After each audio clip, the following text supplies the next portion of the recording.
Your emergency communication plan sucks. And here is why.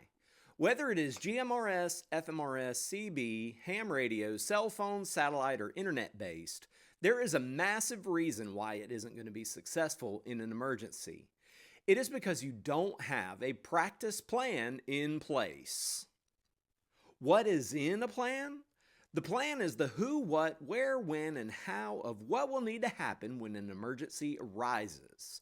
Without this plan, you'll be stuck calling on a random frequency and relaying messages until you find who you're trying to reach. Or you'll find that the mode of communication you chose is down for the count. This video is brought to you by Ham Radio Prep. Are you curious about how to earn your ham radio license? Are you interested in learning more about emergency communications?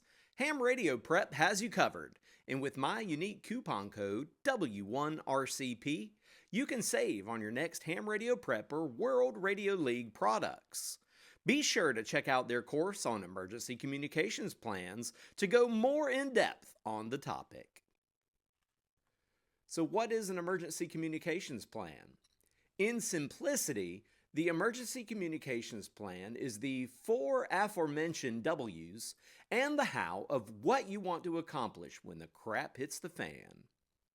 Who is involved in your communications plan? Is it old friends? Is it family or coworkers?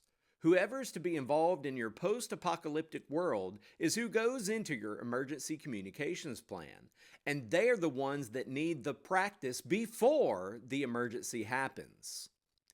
Who else might be advantageous to have in your plan? Could it be a specific talk group or net that meets at a regular time? As much as I dislike the humdrum, boring net of talking about weather and illnesses, they all have one thing in common. They all meet at the same time and place. Those regulars might be someone to reach out to for whomever is in your group. What happens before you need to enact your emergency communications plan? What significant event or trigger needs to occur that you'll recognize as a time to enact your plan? War, civil unrest, cell phone service outages, internet outages. The what could be anything. What hardware are you going to be using in the emergency? What food supplies might you need to stash away for that special day? What else do you think you'll need in times of distress? Where will you meet up? If this is part of an escape plan to safer ground, or a point where you and your who will meet, include this in your emergency communications plan. You might even have more than one meetup point to account for inaccessibility due to unforeseen circumstances. When you enact the plan is covered under the what, but you certainly need times in your emergency plan. Certain frequencies or modes of communication may not function well at different times of the day. Having multiple frequency or channel allocations with specific times, such as 10 minutes after the hour, or at a certain time, can help narrow down where to look for your who. Be sure to work this into your emergency communications plan in case a specified frequency or mode is unsuccessful. The how is the culmination of your entire emergency communications plan. If you don't know your who, what, where, and when, then how are you going to be able to contact and meet the people in your circle?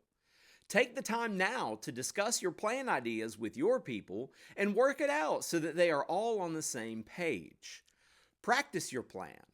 This is like a fire drill, karate sparring, or military training. If you aren't prepared in times of peace and tranquility, you're going to panic in times of turmoil and disarray. If you aren't ready now, waiting until training day is over to act will result in failure. Proper planning prevents poor production, and you need to get started now.